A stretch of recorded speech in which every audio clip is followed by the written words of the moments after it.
بسم اللہ الرحمن الرحیم۔ میرے کریم آقا علیہ الصلوۃ والسلام نے ارشاد فرمایا کہ جوانی کے اندر جو بندہ توبہ کرتا ہے، الشاب تائب حبیب اللہ، ایک میں اللہ کا حبیب ہوں اور ایک وہ نوجوان اللہ کا حبیب ہے وہ جو جوانی میں توبہ کرتا ہے۔ اور دوسری حدیث میں میرے کریم آقا علیہ الصلوۃ والسلام نے ارشاد فرمایا کہ اللہ کی بارگاہ میں جوانی کی توبہ کتنی مقبول ہے اور اس کو کتنا زیادہ درجہ ہے۔ میرے کریم آقا علیہ الصلوۃ والسلام نے ارشاد فرمایا کہ ایک سائیڈ پہ 1000 بوڑھا آدمی توبہ کرے اور دوسری طرف صرف ایک نوجوان توبہ کرے تو اللہ کی بارگاہ میں 1000 بوڑھے آدمی سے ایک نوجوان کی توبہ زیادہ پسند ہے۔ اور مزید روایات کے اندر آتا ہے کہ اللہ تعالیٰ کو جوانی کی توبہ کیوں پسند ہے؟ اس وجہ سے پسند ہے کہ جوانی کی توبہ جو ہوتی ہے اس کے اندر اخلاص ہوتا ہے۔ جب بندہ جوانی کے اندر توبہ کرتا ہے اور جوانی کے اندر عبادتیں اور ریاستیں کرتا ہے تو اس کے اندر ایک اخلاص ہوتا ہے، اس کے اندر اس عبادت کے اندر ایک چاشنی ہوتی ہے، مٹھاس ہوتی ہے۔ بڑھاپے میں جب بندہ چلا جاتا ہے تو اس وقت تو ویسے ہی بندہ ہر چیز سے فارغ ہو جاتا ہے، اس وقت پھر بندہ اللہ کو راضی کرنے میں لگ جاتا ہے۔ بندہ خیال کرتا ہے کہ اب کوئی اور کام نہیں رہا، اب بندہ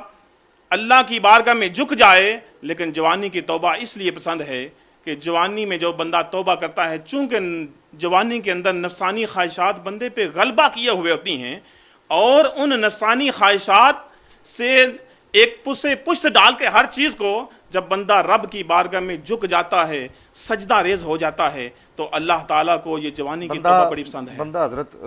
رب کی بارگاہ میں جھک جاتا ہے، جی سجدہ سجو کر لیتا ہے، وہ رات کے اس پہر میں جب عالم سو رہا ہوتا ہے اس وقت اٹھ کے رب کی بارگاہ میں توبہ کے لیے کھڑا ہوتا ہے، پھر پکی اور سچی توبہ وہ کر لیتا ہے۔ جی بندہ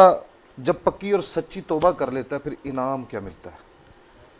حضرت سیدنا فضیل بن عیاض رحمۃ اللہ تعالیٰ علیہ ایک بہت بڑے محدث گزرے ہیں اور بہت بڑے اللہ کے ولی بھی گزرے ہیں۔ آپ توبہ سے پہلے بہت بڑے ڈاکو تھے اور جب آپ کو توبہ کی توفیق ملی اور آپ نے ان ساری چیزوں سے پسے پشت ڈال کے تائب ہو کے جب رب کی بارگاہ میں جھکنا شروع کیا تو آپ فرماتے ہیں کہ